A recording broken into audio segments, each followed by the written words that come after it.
बिस्मिल्लाहिर्रहमानिर्रहीम। स्टूडेंट्स, आज हम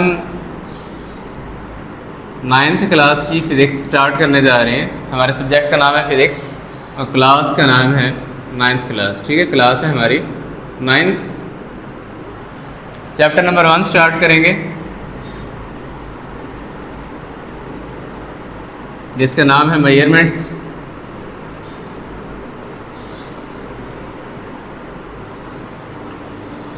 चैप्टर को समझने से पहले हम क्या करेंगे, कुछ बेसिक चीज़ें समझेंगे। जैसे कि सबसे पहले साइंस के बारे में हमने देखना है थोड़ा सा कि साइंस क्या होती है। देखिए बच्चे, सबसे पहली बात ये है कि साइंस है क्या। साइंस है ऑब्जर्वेशन। इंसान जब से पैदा हुआ है, जब से इस दुनिया में आया है, जब से ये यूनिवर्स स्टार्ट हुई है, दुनिया स्टार्ट हुई है, शुरू हुई है, इंसान ने चीज़ों को ऑब्ज़र्व करना स्टार्ट किया है। ठीक है, चीज़ों को देखना स्टार्ट किया है। सबसे पहले साइंस है क्या हमारे पास, हमने ये देखना है। साइंस की डेफिनेशन है वो नॉलेज जो हम किसके ज़रिए हासिल करते हैं, ज्ञान थ्रू ऑब्जर्वेशंस।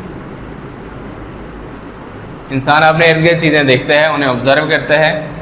ठीक है, वो इंसान की ऑब्जर्वेशन होती है।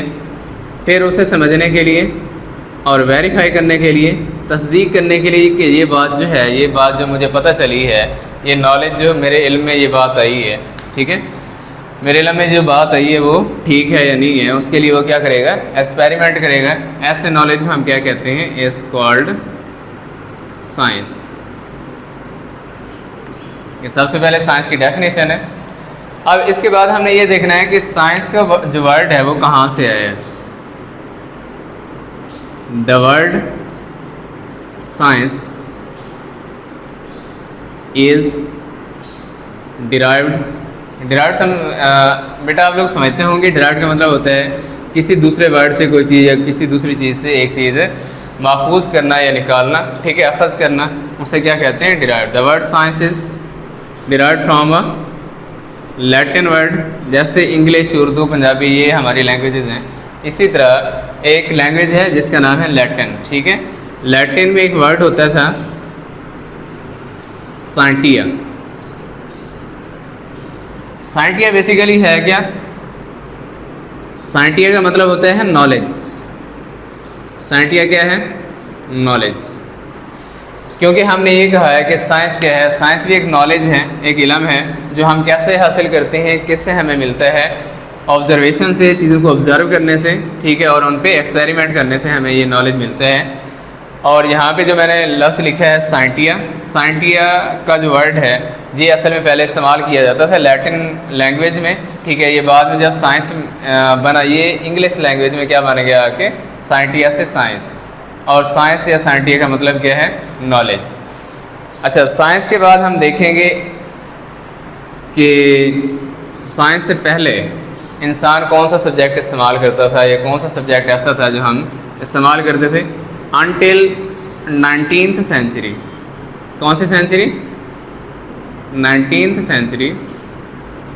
19वीं सदी तक एक सब्जेक्ट होता था जिसमें सारी चीज़ों के बारे में नॉलेज होता था। उसका नाम था a specific subject was used। जो सब्जेक्ट इस्तेमाल किया जाता था उसका नाम क्या होता था, नेचुरल फिलॉसफी। उसे क्या कहा जाता था, नेचुरल फिलॉसफी। जितनी भी हमारे पास उस टाइम तक मालूमात थी या इन्फॉर्मेशन थी, उन्हें एक सिंगल सब्जेक्ट के अंदर स्टडी किया जाता था, पढ़ा जाता था, और उस सब्जेक्ट का नाम क्या था, नेचुरल फिलॉसफी। अच्छा, नेचुरल फिलॉसफी पहले इसका नाम होता था, बाद में जैसे जैसे साइंस ने तरक्की की, नॉलेज बढ़ता गया, ठीक है, इंसान के पास इल्म ज़्यादा होता गया, इजाफा होता गया, तो उसे इंसान को ज़रूरत पड़ी कि आगे उसकी मुख्तलिफ ब्रांचेस बनाई जाएँ या कैटेगरीज बनाई जाएँ। तो नेचुरल फिलॉसफीज़ की 2 कैटेगरीज बनाई गई। ठीक है, पहली कैटेगरी का नाम था फिज़िकल साइंसेस, और बेटा दूसरी कैटेगरी का नाम था बायोलॉजिकल साइंसेस। अब हमने ये देखना है कि फिजिकल साइंसेज और बायोलॉजिकल साइंसेज में डिफरेंस क्या है या फ़र्क क्या है। फिजिकल साइंसेज में ऐसी चीज़ों के बारे में पढ़ा जाता था जो नॉन लिविंग थी। नॉन लिविंग थिंग्स जितनी भी थी उनके बारे में जितना भी नॉलेज था या इल्म था वो किस में था, फिजिकल साइंसेज जो हमने सब्जेक्ट उस टाइम एक कैटेगरी में रखा। उसमें सारी के सारी स्टडी किसके बारे में की जाती थी, नॉन लिविंग थिंग्स जो बेजान चीज़ें थी। ठीक है, इसके बाद बायोलॉजिकल साइंसेज में सिर्फ किसके बारे में स्टडी किया जाता था, लिविंग थिंग्स। किसके बारे में स्टडी किया जाता था, लिविंग थिंग्स के बारे में स्टडी किया जाता था। ये चीज़ें समझने के बाद अब हमने देखना है आगे एक ब्रांच बनाई गई।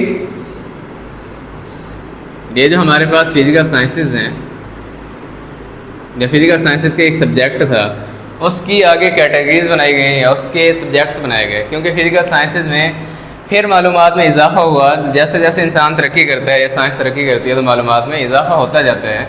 तो फिजिकल साइंसेज में फिर से आगे कैटेगरीज बनाई गई। ठीक है, तो सब्जेक्ट्स इसमें रखे गए फिजिक्स, केमिस्ट्री, इसी तरह एस्ट्रोनॉमी,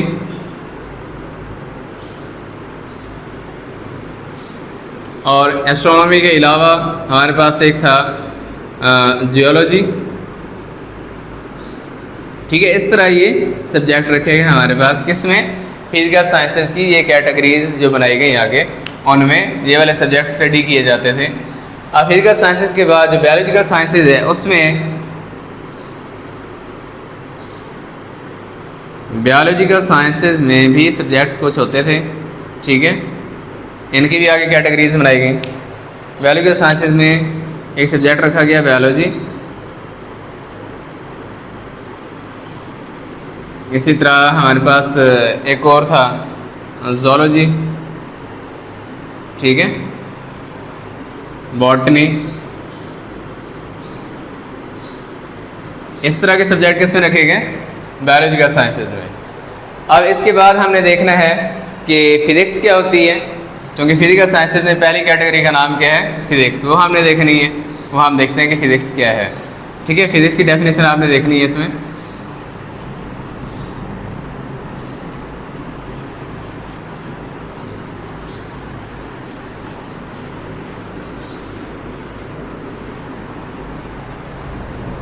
ये देखिएगा ज़रा फिजिक्स की डेफिनेशन थी क्या।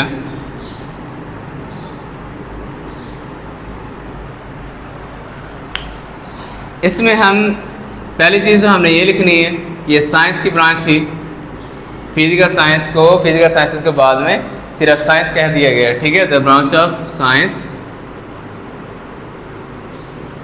ये साइंस की वो ब्रांच है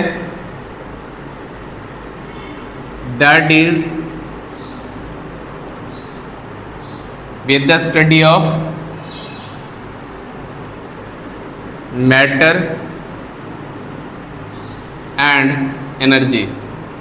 इसके अंदर हमने किसके बारे में स्टडी करना होता है, मैटर और एनर्जी के बारे में। ठीक है बेटा, थोड़ा सा मैं आपको बता देता हूँ कि मैटर क्या है और एनर्जी क्या है। मैटर के बारे में आप जानते हैं जितनी भी इस दुनिया में चीज़ें हैं वो मैटर फॉर्म में हैं। ठीक है, कोई सॉलिड फॉर्म में है, कोई लिक्विड फॉर्म में है, कोई गैस फॉर्म में है और कोई प्लाज्मा की स्टेट में है, प्लाज्मा की हालत में है।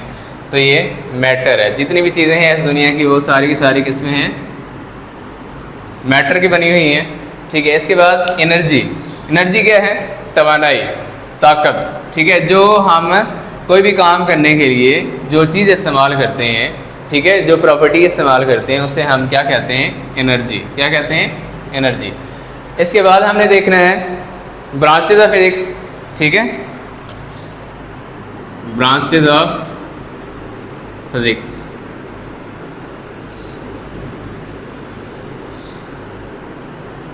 ब्रांचेज ऑफ फिजिक्स में सबसे पहले हमारे पास है मैकेनिक्स। मैकेनिक्स का जो वर्ड है मैकेनिक, मैकेनिक कौन होता है, ठीक है, आप लोगों ने सुना होगा। मैकेनिक कौन होता है, जो मशीनें ठीक करता है। ठीक है, मशीनें वो चीज़ें होती हैं जो मूव कर सकती हैं, इसलिए मैकेनिक्स में हम मोशन के बारे में पढ़ेंगे। ठीक है, चीज़ों की, बॉडीज़ की मूवमेंट के बारे में पढ़ेंगे। तो मैकेनिक्स में हमने क्या पढ़ना है, इट डील्स विद द, ये इसकी डेफिनेशन है, study of motion of bodies, motion of bodies, bodies की मोशन के बारे में, एंड देयर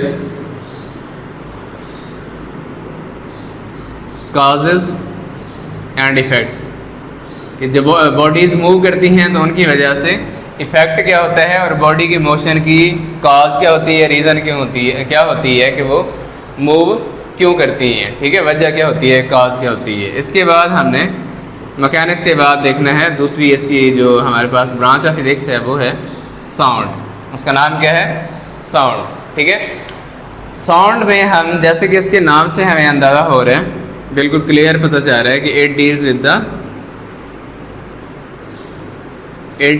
विद द, अच्छा पहले ये पूरी डेफिनेशन लिखने से पहले मैं आपको एक बात बता दूं कि किसी भी बॉडी में या किसी भी चीज़ में साउंड तब पैदा होती है जब उस बॉडी को वाइब्रेट किया जाए, उस बॉडी को वाइब्रेटिंग में लाया जाए, वो बॉडी वाइब्रेट करेगी तो उसके अंदर साउंड पैदा होगी। तो it deals with the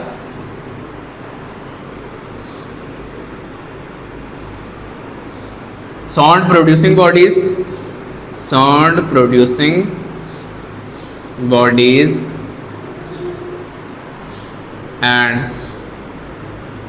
there effects and, दे यहाँ पे देखें, इफेक्ट्स एंड प्रॉपर्टीज। क्या है ये, किसके बारे में है, मुख्तलिफ बॉडीज़ की साउंड के बारे में। जो बॉडीज़, जिन बॉडीज़ से साउंड पैदा हो रही होती है, जो वाइब्रेटिंग बॉडीज़ होती हैं, उनके बारे में, और उनके इफ़ेक्ट आगे क्या होते हैं, साउंड की वजह से आगे क्या असर होता है, क्या इफेक्ट होता है, और आगे उसकी मुख्तलिफ प्रॉपर्टीज़ होती हैं, वो हमने स्टडी करनी होती हैं। ये किस में हम करते हैं, साउंड में।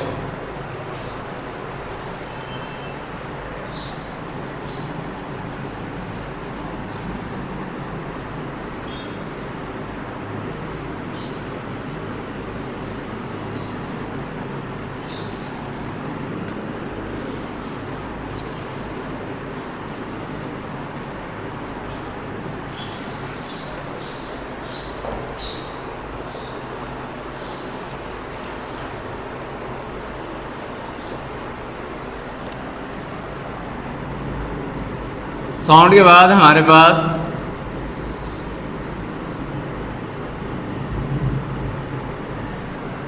साउंड, हमने वैसे दूसरे नंबर पे साउंड के बारे में ही पढ़ा है।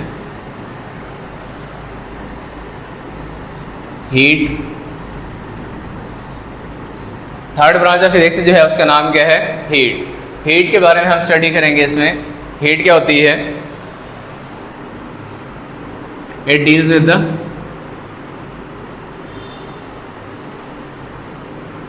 It deals of the study of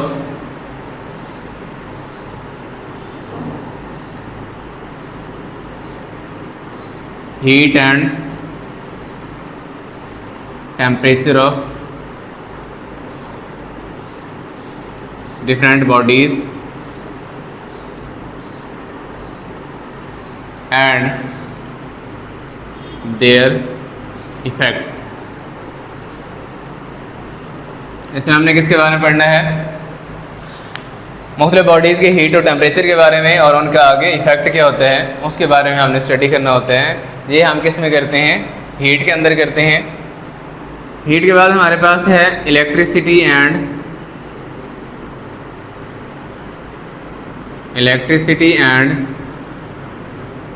magnetism, जिसे हम कहते हैं।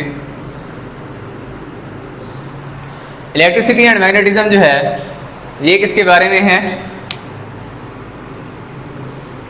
It deals with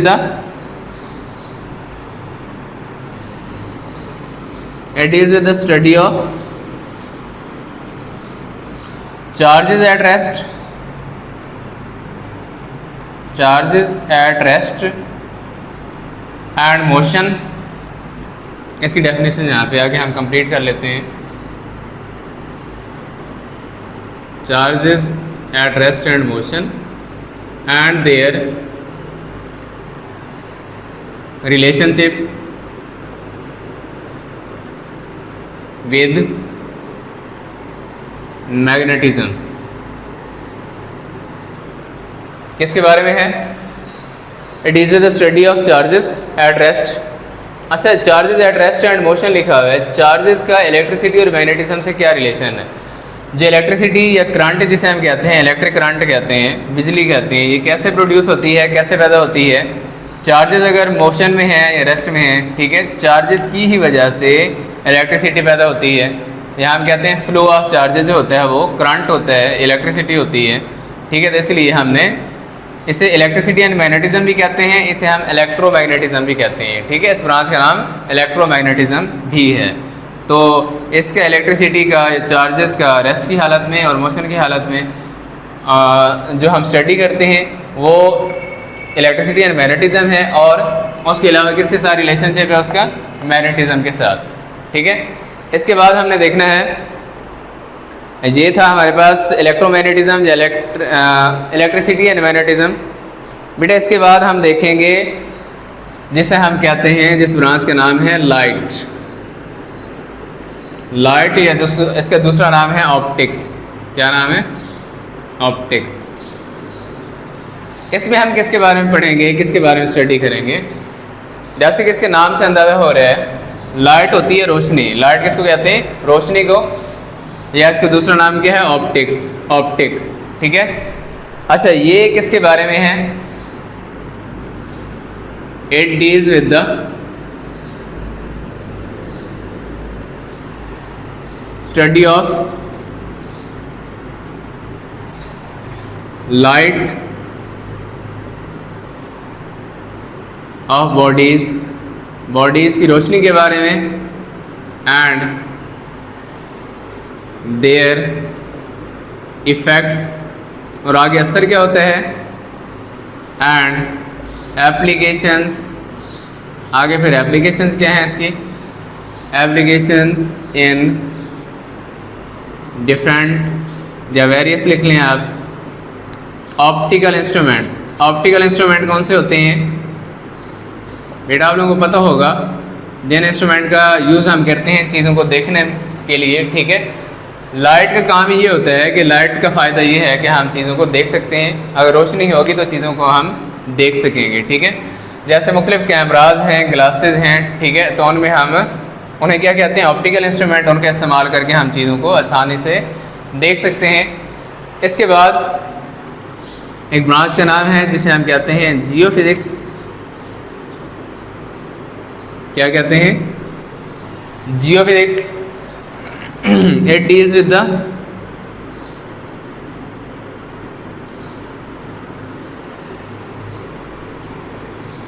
study of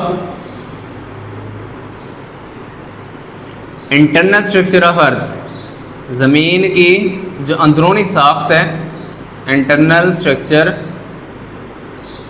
spelling देख लीजिए, स्पेलिंग मैंने वैसे यहाँ पे थोड़ा जल्दी में लिखे। Structure of earth and their properties. किसके बारे में है ये? ज़मीन की अंदरूनी साख्त का, जो ज़मीन की अंदर वाली शक्ल है, इंटरनल स्ट्रक्चर है, उसके बारे में स्टडी करने के लिए या उसके बारे में पढ़ने के लिए हम कौन सी ब्रांच का सहारा लेते हैं, कौन सी ब्रांच की मदद लेते हैं? जियोफिज़िक्स, जिसका नाम क्या है? जियोफिज़िक्स। ये हमारे पास 6 ब्रांचेज हो गई फिज़िक्स की। इसके बाद हम देखते हैं नेक्स्ट ब्रांच। बट इसके बाद है हमारे पास atomic physics.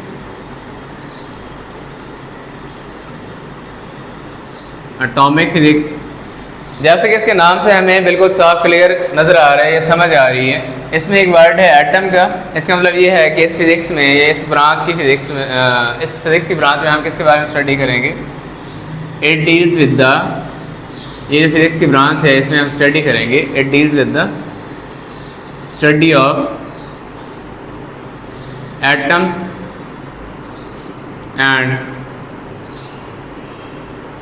Its structure and various properties. कि हम इसमें एटम के बारे में स्टडी करते हैं और उसकी स्ट्रक्चर और मुख्तलिफ प्रॉपर्टीज़ के बारे में स्टडी करते हैं। किस में करते हैं हम? एटॉमिक फिज़िक्स में। एटॉमिक फिज़िक्स के बाद है हमारे पास प्लाज्मा फिज़िक्स।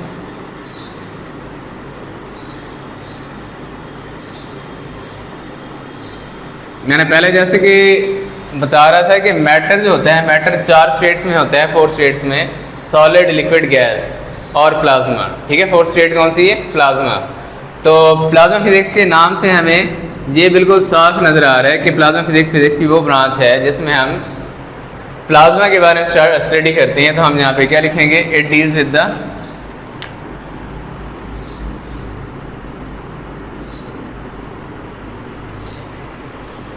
Study of